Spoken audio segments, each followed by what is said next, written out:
students, welcome to P.I.E. This is Mr. Ahmed, your mathematics mentor. Today we will be discussing continuity of trigonometric functions and continuity of exponential function and continuity of logarithmic function. Okay, so let's start with the continuity of trigonometric functions. Okay.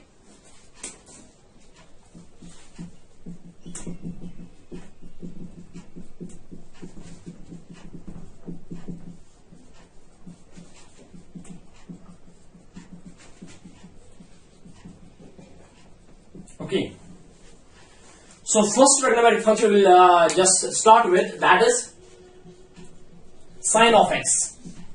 Okay, this is the famous most over there in trigonometric functions. Okay, so f of x is called a sine x. We'll start with this. Okay, so let's consider any kind of an arbitrary real number. Let a be that. Let a be any arbitrary real number. Now we have to check whether this sine function is continuous or not. Okay, so now f of a, that is what? That will be obviously sine of a. Let's call it first, which is defined function. So sine of a doesn't comes out to be in the form of 0 upon 0 or 1 upon raised power infinity or root of negative, square root of negative term. So it is basically defined here. So you can say that f of a is defined here. So that is the first called first. Now let us check it from left hand limit. Let's take a left hand limit of this function. So that will be obviously limit extending to a minus f of x. Okay, which is equal to limit extending to a minus. What is f of x? Basically f of x is sine of x. Okay. Now as x is tending to a minus, what does that mean? That means we are approaching the a from the left hand side. So we can say that we can make an assumption here, or we can you can say that we can take a value like this. So put x is equal to a minus h, because we are approaching a from the left hand side. That means this h is infinitely small element, okay, which is tending to approaching to 0. Okay, so x is equal to a minus h. As we are telling x tending to a negative, it means that we are approaching a from the left hand side. That means the value of x will be less than a little bit less than a. What is that little bit? That little bit is here h. H is very you can say infinitely small element is there. So that means x is equal to a minus h. We can write it. Okay, so as x will be tending to a, अगर x का जो value होगा that will be approaching to a, then what will happen? H will definitely tend to 0. Okay, so h will be tending to 0 at that time. So if x is tending to a, h will tend to 0. Okay, you just put the value of x as a here. So this is a, and h will obviously h is basically x minus a, or you can say h is equal to a minus x.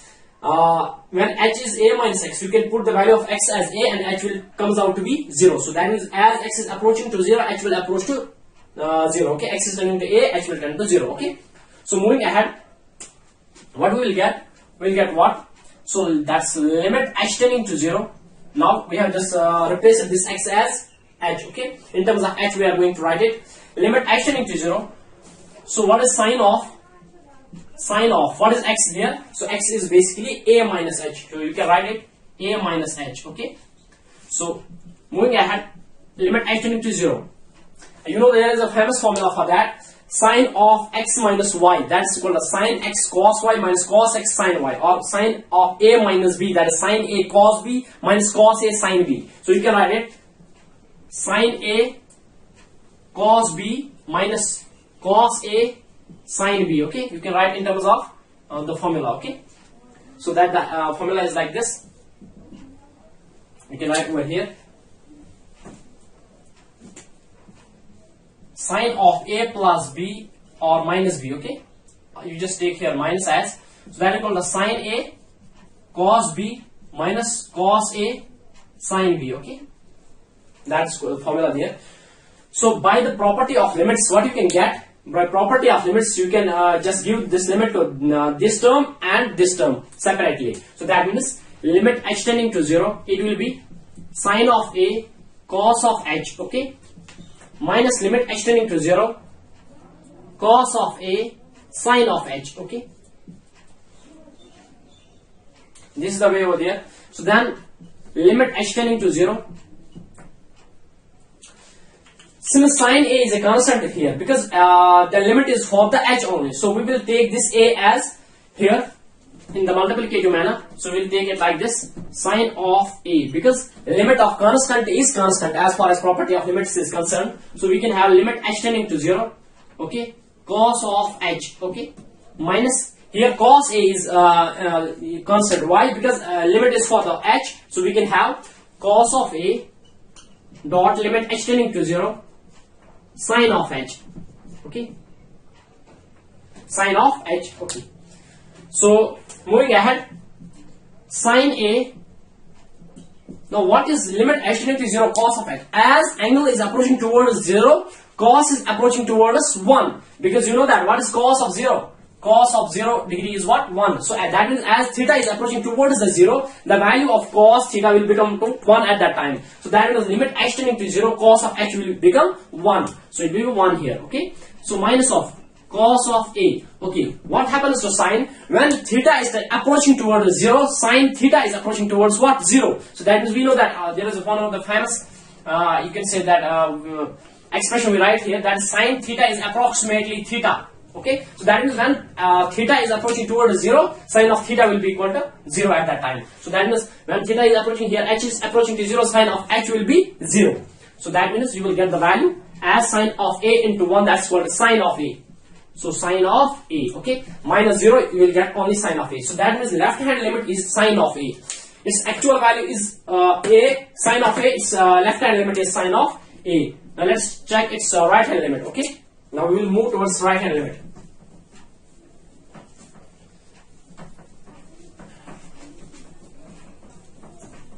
Its right hand limit will be like this.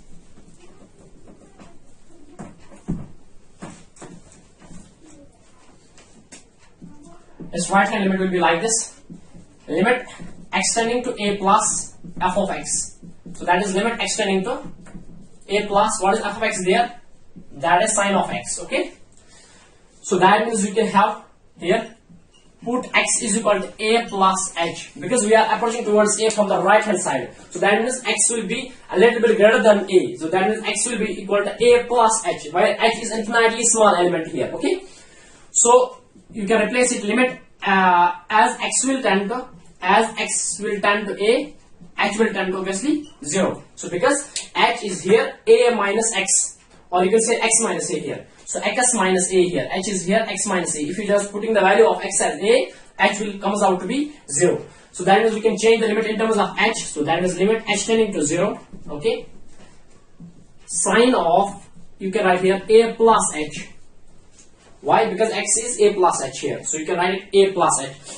The procedure which I am using to prove the continuity of sine, you can apply this kind of a method over all problems, okay, and you can apply or you can implement this kind of procedure for the whole, or you can say entire functions, whenever you have to check which kind of function is continuous or not, whether you have to check the continuity at a single point or you have to check the continuity for the universal points. You are going to use this kind of a method only at that time, okay. So this kind of method is universalizing for whole problems, okay, which are based on continuity. So that means you can have limit h tending to 0, sine of A plus h. What will be that?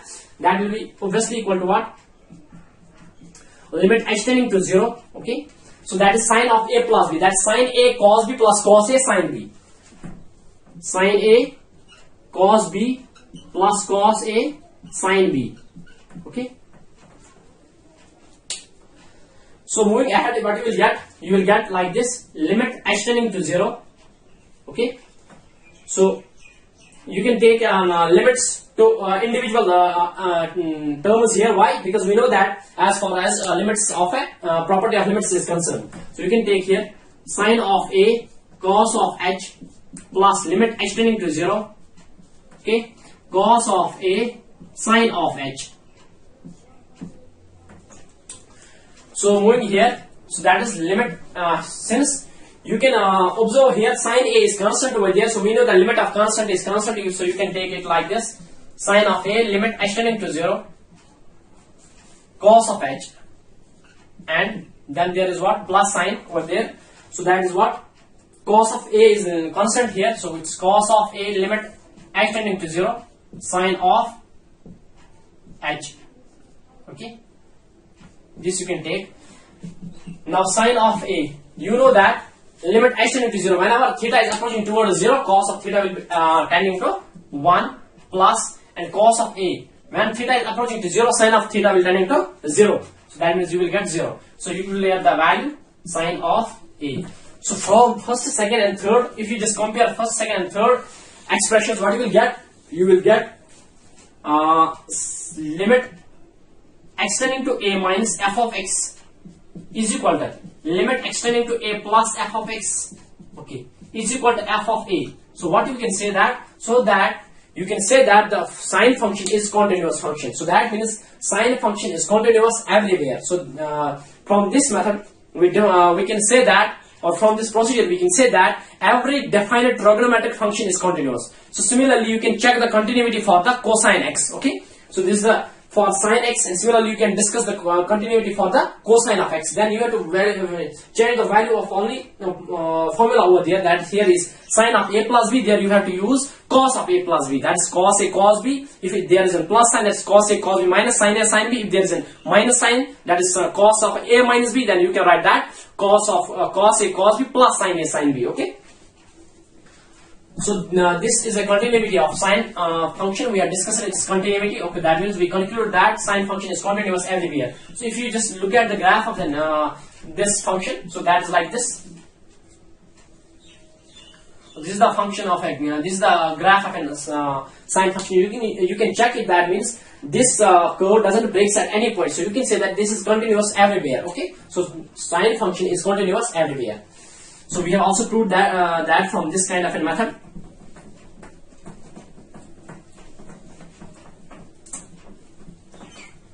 Now we'll discuss the continuity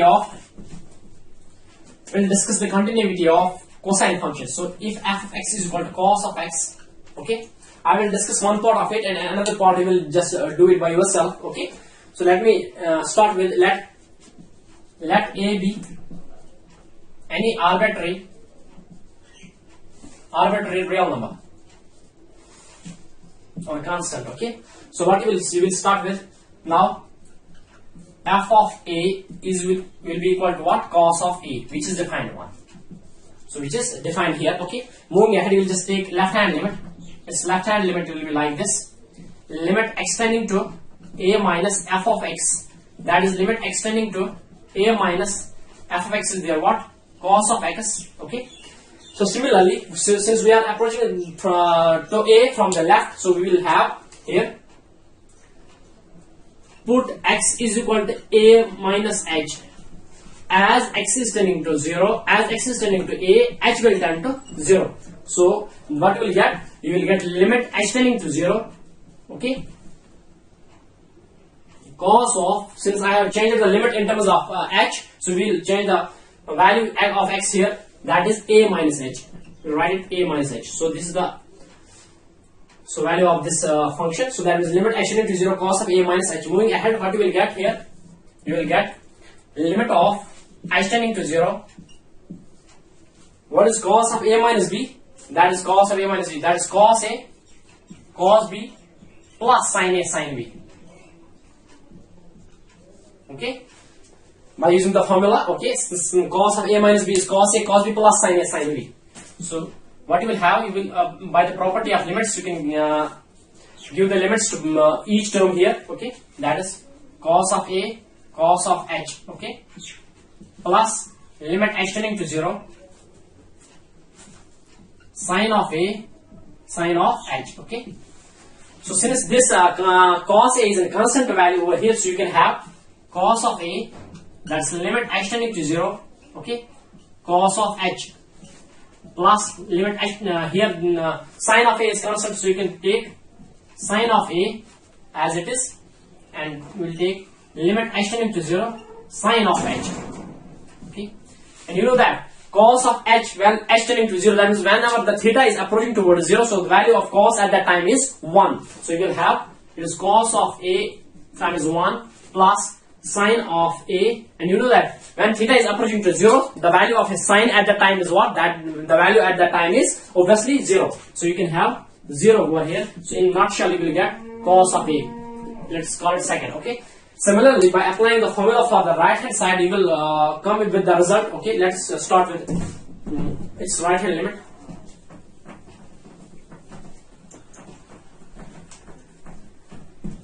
We'll start with the right hand limit. Okay, this right hand limit will be like this. Just remember the two limits. One we have discussed its left hand limit, and second thing we have discussed its real value, actual value. Now we'll just talk about its right hand limit. Okay, that is the limit extending to a plus f of x. That is limit extending to a plus, what is f of x there? So f of x is obviously cos of x. Okay, so here we have to put x is equal to a plus h, as we are approaching the a from the right hand side, so that means x will be a little bit greater than the a. That is how much it will be, that is plus of h. What is h? H is infinitely small element or increment you can have. Okay, so as x is tending to a, h will tend to obviously 0. So we are changing the limit in terms of h. We will write h tending to 0. Okay, so cos of x, so we can have it will be like this, cos of a plus h, because we have changed the limit in terms of h. Okay, so moving ahead, we will write limit h tending to 0. Okay, this is cos of a plus b. This is cos a cos b minus sin a sin b. Okay, okay. So moving ahead, we will get limit h tending to 0 by property of limits. You can just multiply them individually. Okay, limit h tending to 0.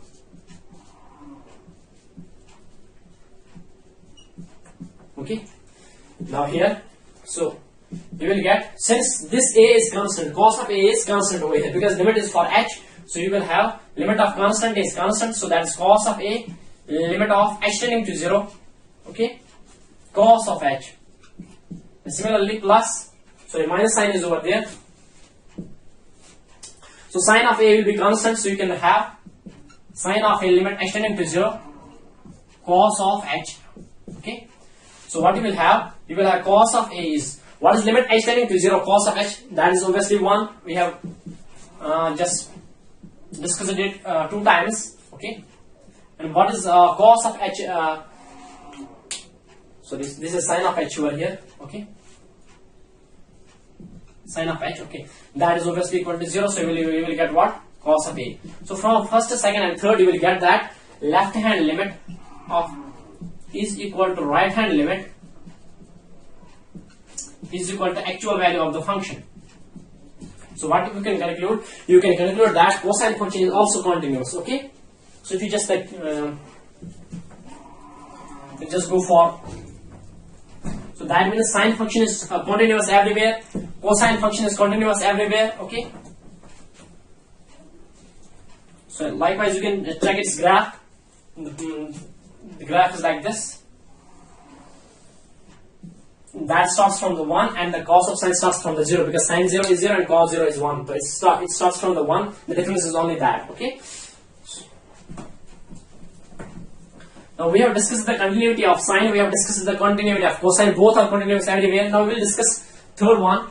That is f of x is equal to tan of x. Okay. So we can write it f of x is equal to sine x by cos x. So we know that before starting, when we have just started, when we were starting the continuity, we have discussed the properties over there, or you can say that the properties of continuity over there, or you can say the algebra of a continuity over there. That was, whenever two functions are continuous, then their multiplication is also continuous, their addition is also continuous, their subtraction is also continuous, their division is also continuous, provided that the denominator of at that point will not be equal to 0. So that means, since sine function is a continuous function, cos function is a continuous function, and tan is basically the division of sine x by cos x, that is called tan. So this is basically the combination or division of the two functions, two continuous functions. That means tan is also a continuous. But one thing is there, we have mentioned that, so since denominator should not be equal to 0, so cos of 0, so it will be denominator will be equal to 0 if cos of x will be equal to 0. That means function will be not defined at that time. So cos of x, when cos is 0, cos is on vertical line. If you just talk about this line, this is an x-axis. Okay, this is x-axis, this is y-axis, and suppose this is 0. This is 0 pi by 2. This is pi by 2. Okay, this is 2 pi by 2. This is 3 pi by 2. Okay, and this is 4 pi by 2. this is 5 pi by 2, okay, this is what, this is 6 pi by 2, this is 7 pi by 2, okay, what is this, this is 8 pi by 2, and this is 9 pi by 2, okay, what is this, and this is 10 pi by 2, okay, this is 11 pi by 2, okay, what you'll get, this is 12 pi by 2, okay, so on, it's going on and on, okay, it's going on and on here, okay. So you know that this you can represent in general manner, you can represent this thing 2 and pi for all n belonging to integers, okay, this one. And if you have to represent this in the general form, what you will write? You will write 2n plus 1 pi, okay, for all n belonging to integers, okay. So that's 2n plus 1 pi, this is 2n pi, okay. If you have to represent this one, what is this? This is 4n plus 1 pi by 2, okay. When you just put the value of n as 0, you will get pi by 2. When you just put the value of n as 1, you will get 5 pi by 2, okay. And in general, if you have to generalize this one, you can write 4n plus 3 pi by 2, okay, for all n belonging to integers, okay. But if you just represent this line, x-axis generally, you can write it for both the situations, you can write it n pi for all n belonging to integers, okay. This line, okay. If you have to represent this line generally, how you can represent that one? You can represent in like this, 2n plus 1 pi by 2, okay. That means, remember this once for all, one thing is there. That means when we talk about the cos x, cos is 0 on what? That is cos, you can say cos pi by 2 is 0, cos 90 is 0, cos 270 degree is 0, cos 5 by 2 is 0, cos 7 pi by 2 is 0. In nutshell, we can say on y-axis cos is 0. So what is the general representation of the y-axis? That's 2n plus 1 pi by 2. So we can write cos of, the value of cos is 0 when the theta is 2n plus 1 pi by 2. Okay, you can write it over here. Okay, so what we will get? We will get the value of x as 2n plus 1 pi by 2. So what does that mean? That means x is equal to 2n plus 1 pi by 2. That means whenever the value of x is 2n plus 1 pi by 2, the function will not be defined at that time. So we can say that tan of x is continuous in its domain. Only domain, because its domain will be only what? If you just talk about the domain of a tan x, the domain of tan x will be like this. There will be all reals. All reals. Domain of tan will be all reals except what? Except the set. You have to take a minus of what? Take the set of 2n plus 1 pi by 2 for all n belonging to integers. So you have to take this minus, okay? So that means we can say that the sine function is continuous everywhere, cos function is continuous everywhere, and tangent of function, that means tan of function is continuous throughout its domain only, okay. We know that its domain is real minus 2n plus 1 pi by 2. As 2n plus 1 pi by 2, if I am just plugging the value of this one in the man equation, you will get what? It will be not defined at that time, okay. We have to remember this once for all. So we discussed the continuity of sine, we discussed the continuity of cos, we discussed the continuity of tan, okay. Now we will discuss. So now we will be discussing the continuity of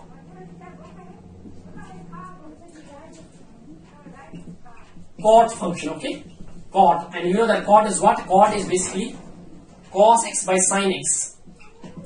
So that is, since it is a division of two continuous functions, so it will be also a continuous, but provided that sin x is not equal to 0. So it will be defined, f of x will not be defined.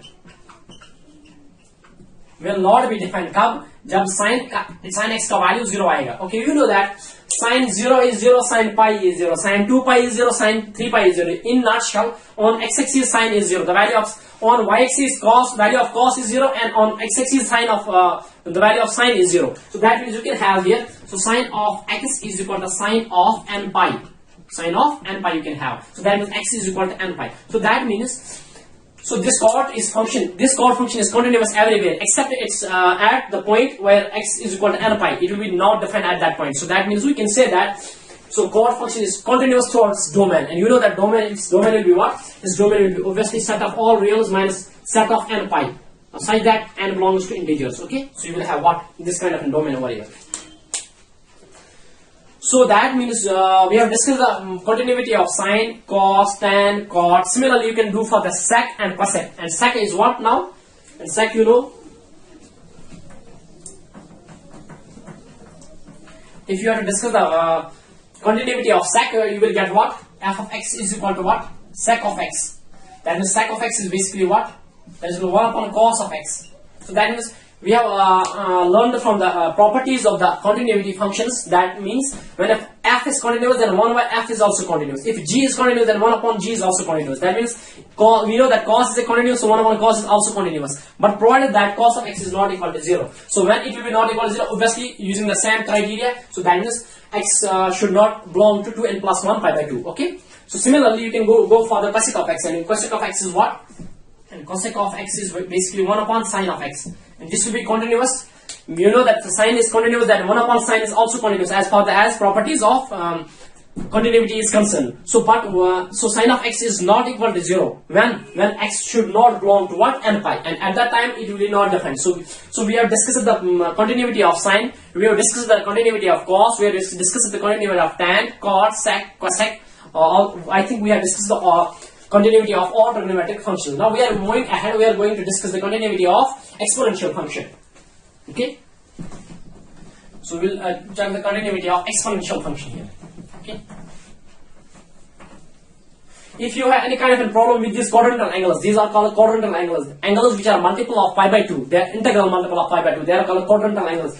If you have any kind of a problem regarding the understanding of these kind of a concept, you can write in my section, comment section over there, and I will just give you a brief, and I can give you a detailed introduction on that. Okay, I will just provide you with a detailed lecture on that in the next session. Okay, if you have any kind of a problems with this kind of an you can say quadrantal angles. Okay. Now we will be discussing the continuity of exponential function.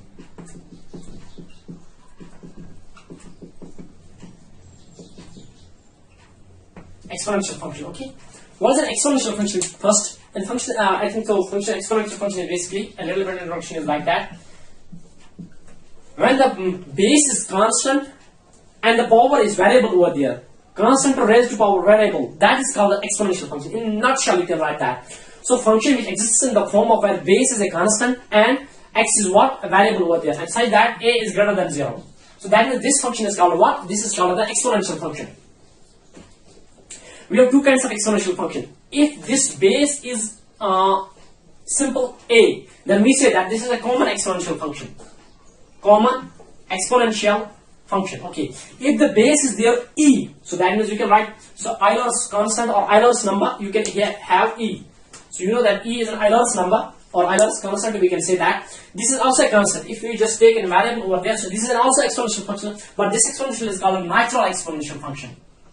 This is called natural exponential function, and this one is called a common exponential function, and that one is called a natural exponential function. But in broad sense, you can say that both are exponential functions. Okay. Now let us check the continuity of exponential functions. So let me start with this. If function is a to the power x, this is an exponential function for all a greater than 0. Okay. So you can say not greater than 0, or you say a is not equal to 0. Okay. A is not equal to 0, or you can say that a is greater than 0 for that reason. Okay. So if you have to check the continuity of this exponential function, how you are going to check that? Obviously, you are going to take its left hand limit, it was right hand limit, or you can get the value of different points at that time, and you will come to know whether it is a continuous on those points or not. Okay. Let C be any arbitrary point. Arbitrary point. Okay. Let C be any arbitrary point belonging to real numbers. Okay. Or that belongs to real numbers.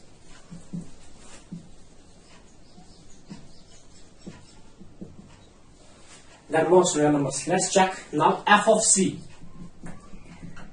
F of C will be equal to what? A to the power C. Okay, which is defined. So because whether the value of C will be positive or negative, it will be defined for all values. Whether it is 0, because a to the power 0 is 1. That is defined for all values. Provided that the C should belong to real numbers. Okay. So let C be any arbitrary point. I have wrote over there. Okay. Or you can write let C be any arbitrary point such that C belongs to real numbers. Okay. So this is the actual value of the function. Now you just start with this left hand limit. This left hand limit will be like this. Limit extending to C minus. Limit extending to C minus f of x. That is limit extending to C minus. What is f of x there? That is a to the power x. Okay.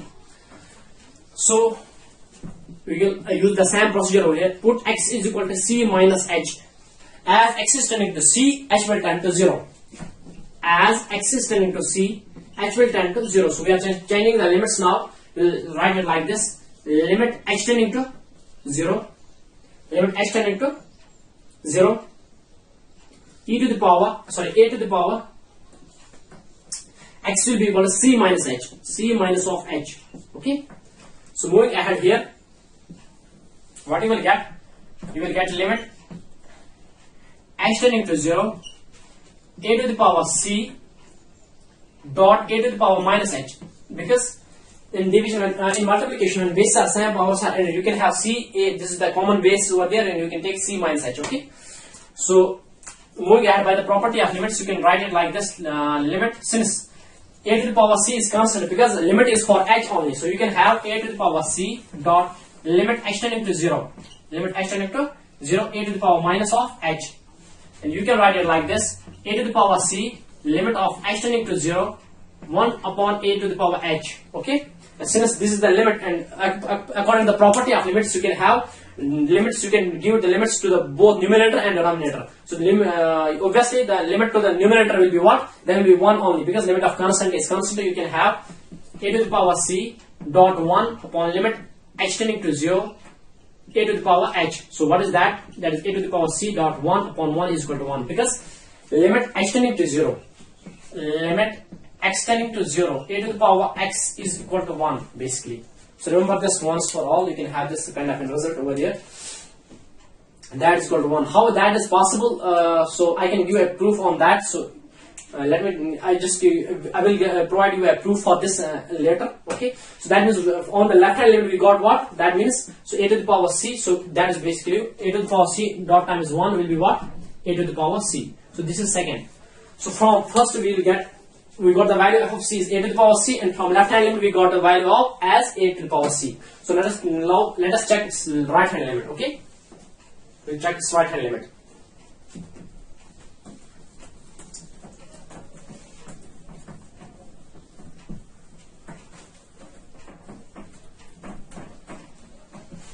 Okay, so right hand limit like this.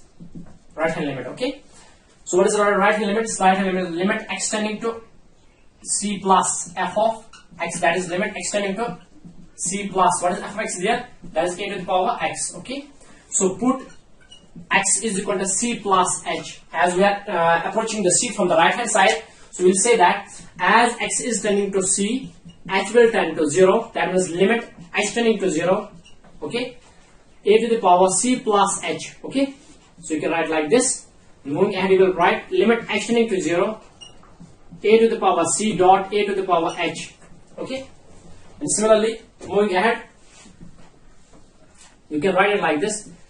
A to the power c, since it is constant, because limit is for the h only, so you will have limit h tending to 0, a to the power h. Okay. So what is that? So limit a to the power c, that's limit a to the power h, h tending to 0 is equal to 1. Obviously, so 1 you will get a to the power c. Okay. So I think from first, second and third you got that. Left hand limit is equal to right hand limit is equal to the actual value of the function. So from first, second and third you got the value of what? That is limit x tending to c minus a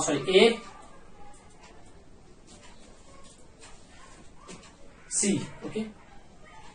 Limit x tending to c minus f of x is equal to limit x tending to c plus f of x, both are equal to what? F of c. So that means we got the value, same three values coincide with each other. So we can say that this function is also continuous everywhere. So we discussed the continuity of trigonometric functions, and we discussed the continuity of exponential function. Okay. Now we will discuss continuity of logarithmic function. Okay.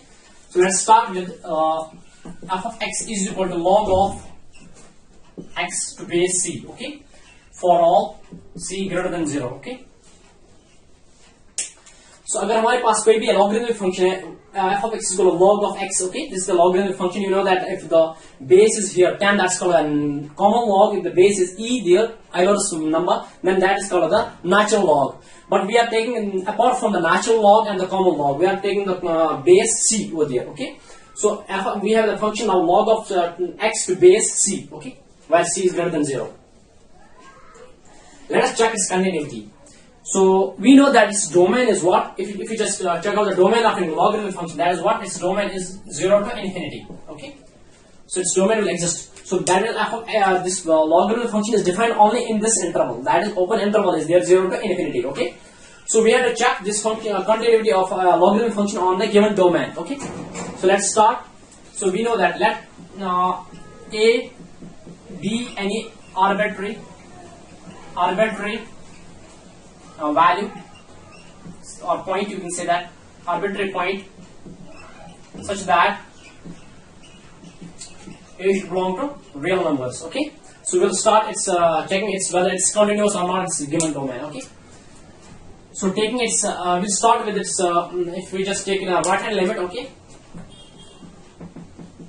right hand limit, we'll start with its right hand limit. Okay, that is limit extending to a plus f of x. That is limit extending to a plus, what is f of x there? So f of x there, log of x to base c. Okay, this is the given function over there. Okay, we'll start. So put x is equal to a plus h. As x is tending to a, h will tend to 0. Okay, obviously.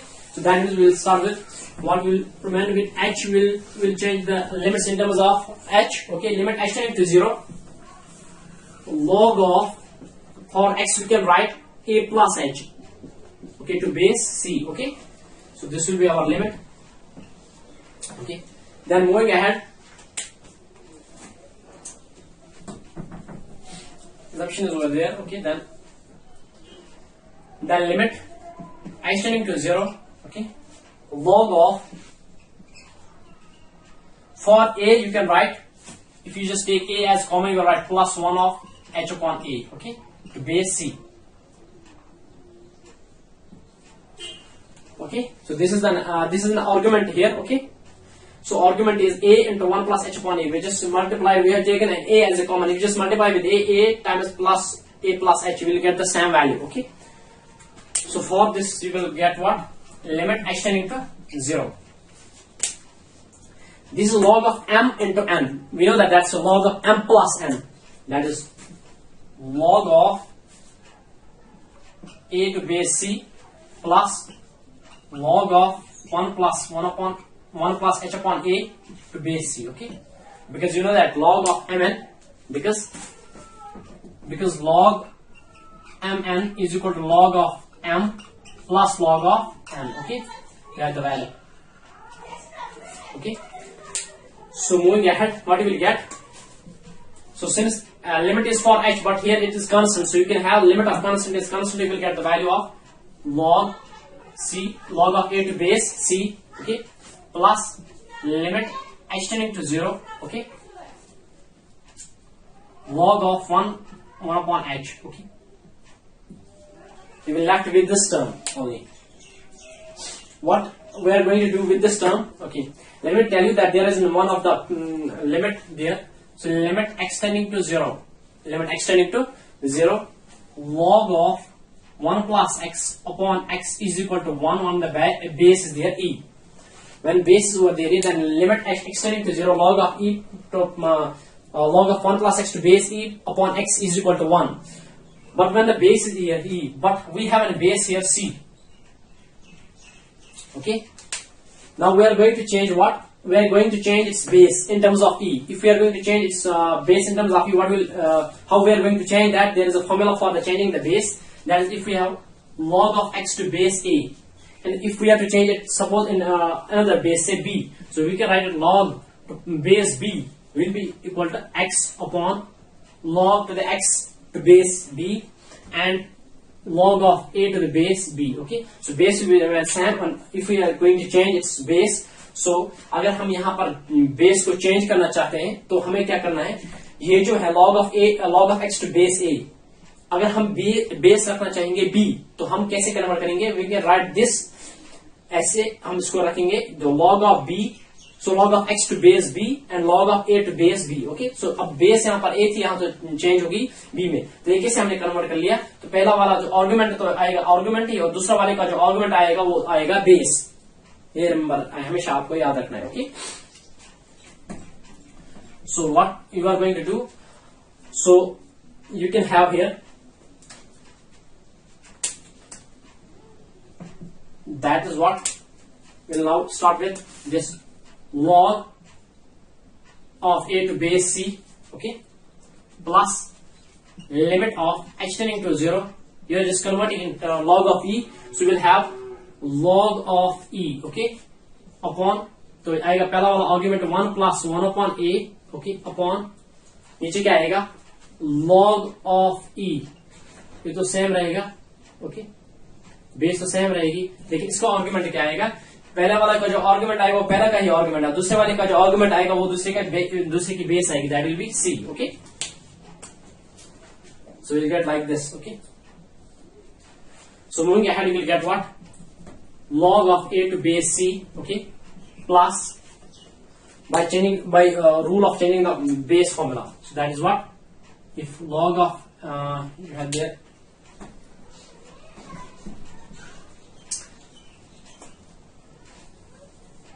So log of x to base a, and you have to change the base in terms of b. You can write log of x to base b upon log of a to base b. Okay, so this is the change formula for changing the base in terms of log. So we can change that here. Okay, so we got this value over here. Moving ahead, what will we get?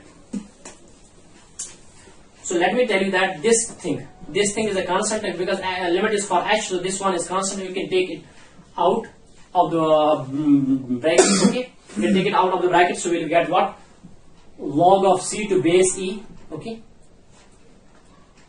limit of h tending to 0. Okay, so log of 1 plus h upon a to base e. Okay, we left with this term. Okay, so then you will have log of a to base c plus 1 upon log of c to base e. Okay, dot, this is multiplication. So limit of x tending to 0. So we know that limit x tending to 0, log of 1 plus x to base e upon x is equal to 1. So we are just converting in that form. So we don't have we don't have h upon a in the denominator. So we will just multiply it with like that. So limit x tending to 0. Okay, log of 1 plus h upon a to base e upon h upon a and multiply by h upon a. You can write that, because h upon a will be cancelled out over there, and you will left with the same term. So moving ahead,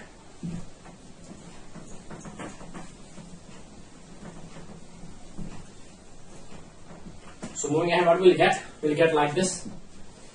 So log of a to base c plus 1 upon log of c to base e. Okay, then what?